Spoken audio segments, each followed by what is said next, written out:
Tak, dejte mi nějaký ovladací šém nebo něco.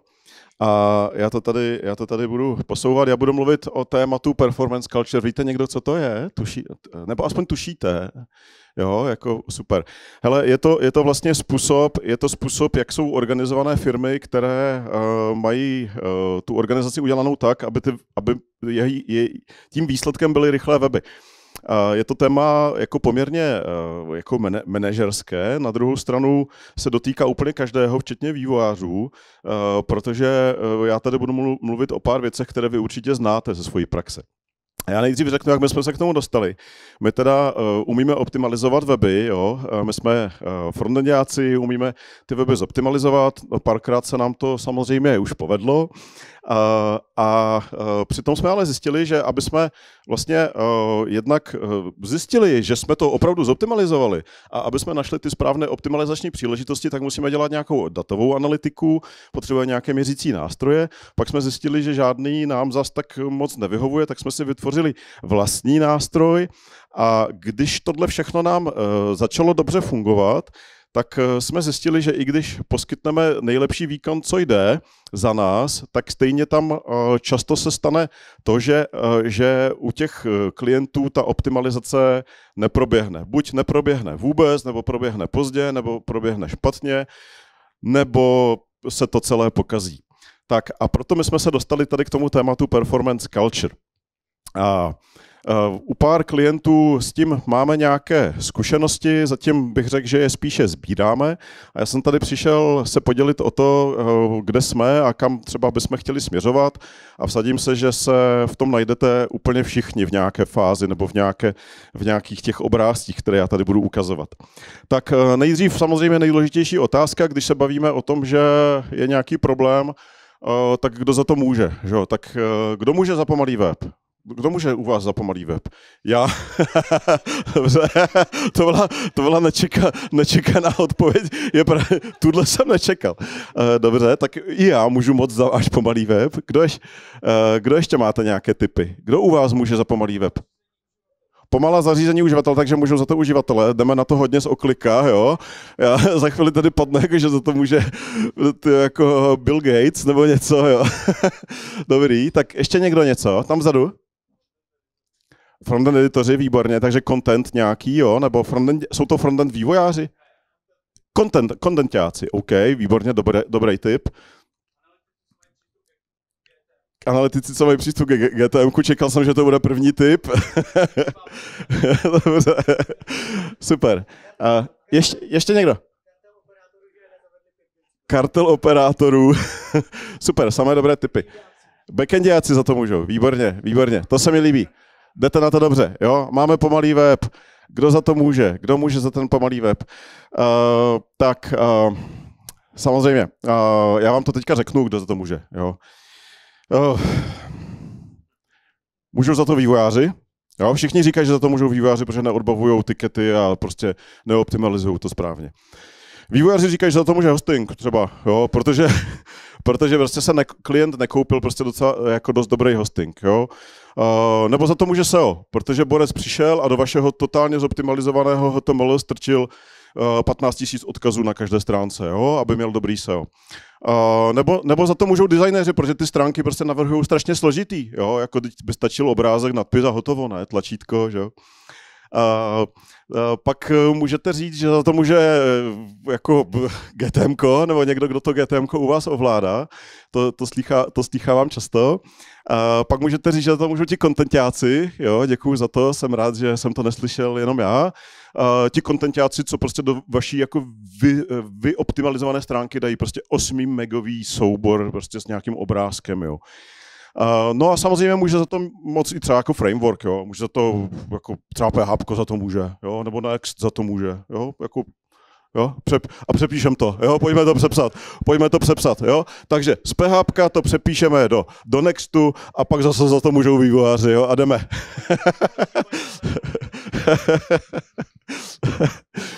Jo, takže teďka jsem vám řekl, kdo všechno za to může, jo. Tak a mezi tím, co na to vedení? Co na to řekne vedení?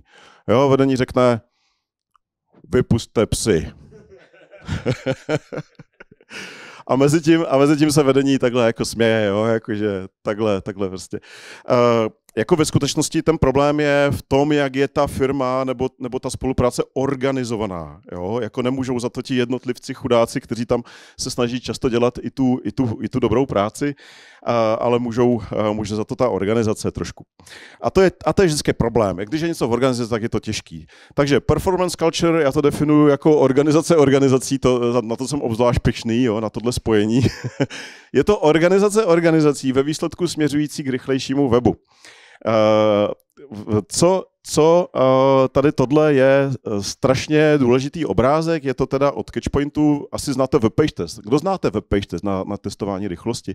Je to vlastně koupený teďka Catchpointem a oni kromě toho, že docela dobře testují rychlost, takový jako hodně geeky nástroj, tak publikují takové jako zajímavé materiály o tom, jak různí lidi jako jsou úspěšní nebo neúspěšní v performance. Vy se můžete najít jako v různých fázích toho web performance maturity modelu. Já vám to přiblížím, jo, jak to funguje, protože my to u některých klientů vidíme. První fáze, taková ta jako nejhorší je reaktivní zpracovávání performance. Jo, to znamená, váš šéf nebo někdo, nebo SEO člověk přijde k Lighthouseu, že jo, tam mu to ukáže 25, skore ze 100, jo, jako vůbec neřeší, že to je nesmyslná metrika, jako spanikaří, teďka napíše někomu důležitému u vás ve firmě, teďka začnou chodit maily, jo, ve Slacku to žije, prostě performance, teďka to musíme řešit, prostě pojďme to zoptimalizovat, prostě řeší se to týden, řeší se to 2 týdny, pak se na to zapomene, jo, protože je zase jiné téma. Jo? A tohle je velice častý model. Pak je ten manuální, jako pokud už nejste tady, tak můžete být v tom manuálním režimu, kdy to testujete takzvaně ad hoc. Jo? To znamená, že se ví, že to téma existuje, nevzniká to náhodně, ale jednou za čas si někdo vzpomene, že by se to mělo změřit. Jo? Takže nejčastěji třeba, co já mám zkušenost, tak hodně lidí kolem SEA si to jako čeknou, jednou za měsíc jdou, zkontrolují si to, pak z toho třeba jsou nějaké úkoly a dává to smysl. Ta třetí fáze je zajímavější v tom, že se to neděje jednou za čas, když se někdo vzpomene, ale už se to děje třeba pravidelně. My máme třeba některé klienty, kteří dělají performance jednou za rok. Jo, jakože pracují a pak třeba v lednu mají 14 dnů na to, aby zoptimalizovali rychlost. Michal se směje, protože to zná.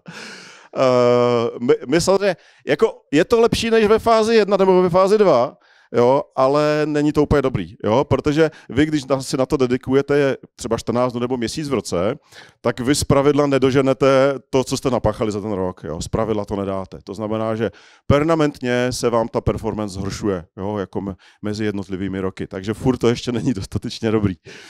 Tak automatizovaná 4. fáze znamená, že už tam máte třeba nějaké nástroje a víte, že každý měsíc budete mít nějaký čas na to, abyste pracovali na optimalizaci performance. Jo, že třeba v každém sprintu je na to určený nějaký čas, to už je docela dobrý. To znamená, že to optimalizujete, máte tam nějaký real-time feedback, který je důležitý, to znamená, že třeba máte nějaký tooling, nějaké nástroje, které vám třeba každý den změří performance. Jo, to je věc, kterou já považuji za úplný základ, jako bez toho se nedá fungovat, tady je to až v té jako 4. úrovni vyspělosti a je to opravdu zásadní mít nástroje, které měří průběžně. Tak a ta poslední fáze, jo, tady bych řekl, že někteří naši klienti jsou třeba mezi 4 až 5 a ve fázi 5 zatím není žádný a to je jako odolná architektura té performance culture. To znamená, že vy samozřejmě průběžně monitorujete, ale řekněme na více úrovních. To znamená, že to není tak, že to přišlo prostě na produkci, zhoršily se metriky, pojďme to řešit, ale že třeba už během nějaký continuous integration máte nějaké testy, které vám buď pouští Lighthouse nebo něco jiného a vy se dozvíte, že když děláte novou feature, tak už během vývoje té nové feature se dozvídáte, že třeba má nějaký negativní dopad. To je docela dobrý, tohle mít. Pak je tady ještě jedna věc, která je strašně důležitá, a to je, že vy víte, že když jako vývojáři, když pracujete na feature, takže může zhoršit performance a rovnou na to nějakým způsobem myslíte. Jo, to znamená, že dostal jsem úkol, ten úkol může mít dopad třeba na LCP, já to vím a tím pádem si to testuju už během toho vývoje. Tak, jak říkám, dostat se sem je docela těžký, obzvlášť ve velkých firmách. Čím větší máte tým, čím větší je to firma, tak dostat se semka je fakt strašně těžký. Tak pojďte mi říct, kdo si myslíte, že jste na těch projektech, co děláte, řekněme do fáze 3, někde jako u těch jako spodních hranic. Jste tam někdo? Přiznejte se, nestyďte se. Jo, my tam máme tak jako velkou část jako klientů nebo webů, se kterými jsme kdy něco dělali. Kdo si myslíte, že jste 4? To znamená, že to máte už opravdu dobře monitorovaný a máte každý den checky. Kdo si myslíte, že jste 5? Je tady někdo, kdo si myslíte, že máte 5? Jo, Libor zvedl ruku, super. To znamená, že máte i vzdělaný vývojáře, kteří, když na něčem začnete pracovat, tak ví, že to může něco zbombit. Super, no, dobře. Jo, že vlastně jako máš ten tooling, jo, ale pak prostě, když se něco podělá, tak je to panika asi ve fázi 1. Častý. Jo, rozumím. Jo. Samozřejmě tohle neberte jako nějaké dogma, jo, je to jeden ze způsobů, jak si to rozstřídit, ale je to strašně pěkný graf v tom směru, že třeba mě osobně se nad tím dobře přemýšlí, když vím, kde ta firma je, tak vím, co ještě zbývá k tomu, aby zlepšila tu práci s tou performance, aby to nešlo prostě do kopru pořád jenom. Tak, já jsem si udělal takový jako interní checklist, kterými ukazujeme klientům, chudákům, který ještě jako je napříč těma různýma fázema. Jako nejdůležitější je tady tenhle bod číslo 1. Máte ve firmě člověka, který je zodpovědný za rychlost vašeho webu. Kdo má takového člověka ve firmě? Jako hlavně u těch větších projektů, jo? Máš? Super. Jo? Já si myslím, že tohle, jo, jako nemusí to být vyloženě pozice jako performance manager nebo něco, jo, ale že se ví, kdo je za to zodpovědný, jo. Tak ještě se přihlašte jednou, kdo takovou pozici, jo, má 3 lidi, super. Tady bez toho se to dělá fakt těžko, jo. Buď máte fakt super vývojářský tým, který si je vědomý toho, že to je důležité a všechno to odbaví a zajišťuje to, že to je pořád všechno zelený, ty metriky, anebo opravdu potřebujete někoho, kdo to téma řídí a prosazuje v té firmě. Manager performance kultury, přesně. Optimalizace dostávají prioritu a čas, jo? Tak teďka zase, kdo si myslíte, že performance dostává dost času a dost velkou prioritu u vás ve firmě? Jo, strašně malinko, jo, to jako 5 lidí teďka. Možná tam ti 3 jsou z jedné firmy, co se přihlásili, jo, takže 2 firmy jsme tady jako prošli teda tím sítem. Jo, to je fakt jako velký problém. Jo, my opravdu jako občas hodně prudíme, aby jsme ty tikety posunuli a není to snadný. Data o dopadu rychlosti na biznis, to je klíčové pro to, abyste mohli vůbec tu performance prosadit směrem k managementu. Protože to, že na performance nemáte dost času a není prioritizovaná, může znamenat i to, že nějakým nedostatečným způsobem argumentujete těm lidem, kteří o tom rozhodují. Potřebujete data o dopadu rychlosti na biznis a ty data se dají spočítat. Já vám to za chvilku ukážu. Dobře, kdo má bod 3? Jo, pojďme zpátky. Kdo máte ty data? Martin a Libor, jasně, dobře. Ti budou tady v té diskuzi, OK. Že máte dobrý měření, máte správné metriky, máte správné nástroje. Měříte syntetikou, měříte možná někdo, taháte data z Cruxu od Google. A kdo tady máte? Máte někdo rumíky nasazené? Jo? Rumíky, to znamená, abych to vysvětlil, jo, jako já nemyslím ty rumíky, myslím ty jiné, myslím performance rumíky, real user. Vidím, na co myslíte. Ještě, že tady není pizza, co? Jako zkratka. RUM jako Real User Monitoring, to znamená, že nějakým JavaScriptem monitorujete buď všechny, nebo nějakou velkou část vašich uživatelů, nejenom ty, co jsou tady v těch datech od toho Google. Pojďme ještě dál. Máte dobrý testing, máte sledování regresí, to znamená, že když se něco pokazí, tak se to dozvíte zavčasu.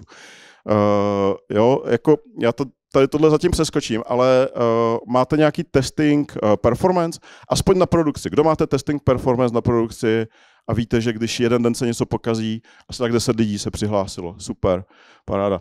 Ty máš určitě. To, že to máte na produkci, nemusí stačit, jo? Protože my potom, když už to vidíme na té produkci, my potom jako přijdeme a řekneme tomu klientovi, hele, něco se vám tam pokazilo. OK, tak dáme to do dalšího sprintu, jo? Bude trvat prostě třeba 2 měsíce nebo měsíc a půl, než se to opraví. Jo? Takže to, že to je na produkci, nemusí stačit. Strašně důležitý je sledovat to už na stage. Úplně ideálně už během procesu nějakého jako meržování tasků do masteru a tak. A úplně ideálně je, když ten vývojář má tu problematiku trošku v hlavě a už si to ladí během toho tiketu v těch DevTools. Jo, to je samozřejmě nejvyšší ninja fáze prostě testování, sledování regresí, kdy ten vývojář už jako sám s tím pracuje.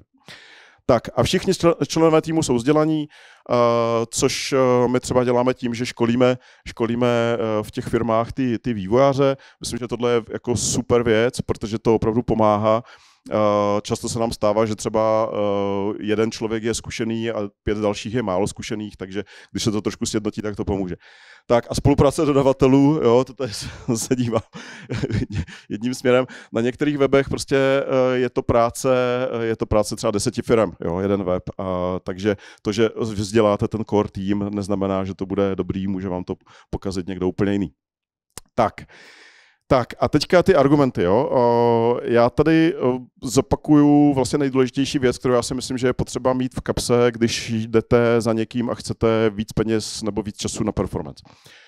První věc je, možná víte, že když máte zelený Web Vitals, tak máte nějakou výhodu v Google, jo, máte nějaký, jako můžete dostat v rámci SEO nějaký boost. Méně se ví, že vám to může pomoct v PPCčkách, jo, že každá ta landing page dostává score a na hodnocení té landing page, to znamená na výšší útraty za PPCčka se nějakým způsobem tam se taky promítají ty Core Web Vitals. Jo, SERP Google je do určité míry jenom PPCčko, jo, takže na SEO skoro bychom mohli zapomenout, ale to je bonmot, jo, samozřejmě, že ne. Co je ale nejdůležitější a za mě to funguje nejlíp, je spočítat si vliv rychlosti na konverze. My to děláme ve SpeedCurve, děláme to v těch rumíkách, jo, to tady zopakuju znova to slovo, to znamená, posíláme si tam data o rychlostních metrikách a posíláme si tam data o konverzi. Tady třeba na tom grafu je vidět, že tady ty oranžové sloupečky, to je distribuce LCPčka, takže jak rychle se to načte, tady ti borci to mají za vteřinu, tady jsou chudáci z toho grafu, co ukazoval Michal, jo, jakože tady jsou ti borci, co si to stahují za 5 vteřin prostě, jo, na té stránce. Tak a teďka oni ty metriky mají tuhle distribuci a my si do toho ještě posíláme konverze. A tady je krásně u tohohle e-shopu, to je e-shop, docela velký jeden, tak u tohohle e-shopu krásně vyšlo, že tady tihle mají konverzi 0,5% a tady tihle, co jsou úplně nahoře, jo, to jsou jako největší pohodáři, protože těm se to načte za půl vteřiny a mají tady konverzi kolik? 6%. Jo, a tady z toho grafu, tohle když děláme, tak my se dozvíme několik informací. První je, jestli ti uživatelé toho konkrétního webu nebo projektu jsou nějakým způsobem citliví na rychlost. Už nám párkrát vyšlo, je to jako méně často, než to, že to vyjde, ale párkrát nám to nevyšlo. To znamená, že jsme zjistili, že ta rychlost tam třeba nehraje zas takovou roli, ale v 90% případů to vyjde. No a pak je důležité, jako která ta metrika je důležitá, jo, která je ta podstatná. Tady v tomhle případě vyšlo LCP.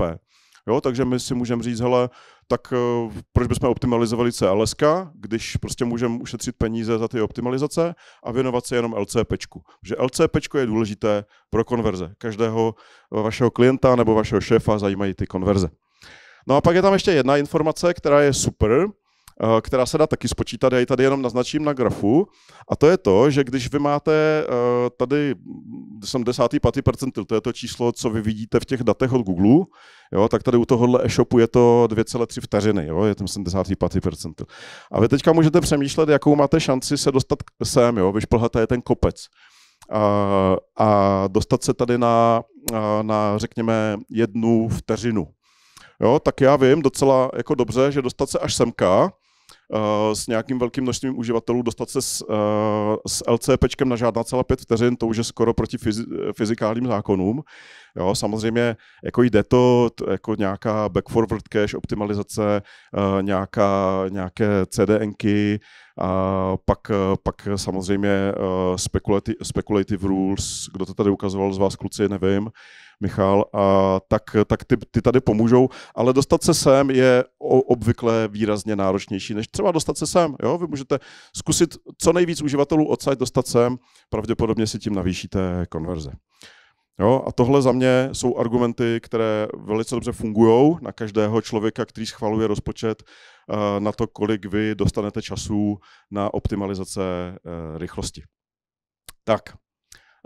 Já už tady mám potom jenom další zdroje, co můžete dál prostudovat. Tady je super PDF o tom, jak přesvědčit šéfa o tom, že performance je důležitá, jo? Když s tím máte problém. Tady tohle je článek o tom, jak se trošku podrobněji ukazující ten graf, který já jsem tady zmiňoval. Od Tima Kadlece super zdroj. Tady tohle je video od Tammy Everts ze Speedcurve, kde to strašně pěkně vysvětluje, jak nastavit tu organizaci tak, aby to fungovalo. A tady jsem se ptal lidí, jak oni přesvědčili, jako v českém kontextu, jak oni přesvědčili své šéfy, aby se tomu víc věnovali. Je tam pár docela dobrých tipů, které můžou fungovat zase v Česku. Ty slajdy budou vidět, takže já vám děkuju za pozornost a to je ode mě všechno.